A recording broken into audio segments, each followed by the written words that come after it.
मंडळी, हा व्हिडिओ तुम्ही पाहिलाच असेल, पण हा जल्लोष नेमकं कसला आहे ते तुम्हाला माहिती आहे का? चला तर सांगते.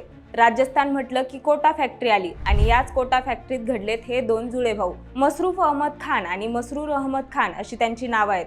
ओडिशातल्या भुवनेश्वर इथून IITचं स्वप्न घेऊन कोटात आलेल्या या जुळ्या भावांनी JEE मेनमध्ये 300 पैकी 285 गुण मिळवलेत आणि विशेष म्हणजे त्यांना या परीक्षेत सारखेच गुण मिळाले. पण त्यांची खरी ताकद ठरली ती एकमेकांशी असलेली स्पर्धा.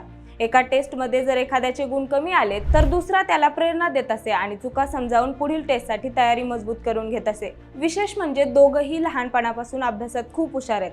मसरूफनं 10वीत 95.2% तर मसरूरनं 97.2% गुण मिळवलेत. याशिवाय राष्ट्रीय आणि आंतरराष्ट्रीय ऑलिम्पियाड्समध्ये दोघांनी मिळून 30 पेक्षा जास्त सुवर्ण पदकं पटकावत आपली गुणवत्ता सिद्ध केली आहे. पण त्यांच्या या सगळ्या यशामागं त्यांच्या आईचा म्हणजेच डॉक्टर जिनत बेगम यांचा खूप मोठा आधार आहे. त्या ओडिशामध्ये शासकीय सेवेत कार्यरत असलेल्या स्त्रीरोग तज्ज्ञ होत्या.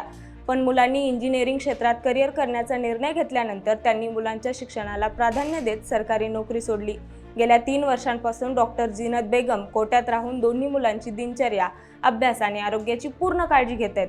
त्यांच्या या त्यागामुळेच आज त्यांच्या दोन्ही मुलांनी ही चमकदार कामगिरी केली आहे आणि म्हणूनच राजस्थानचं कोटा शहर पुन्हा एकदा प्रेरणादायी कथेचं साक्षीदार ठरलंय.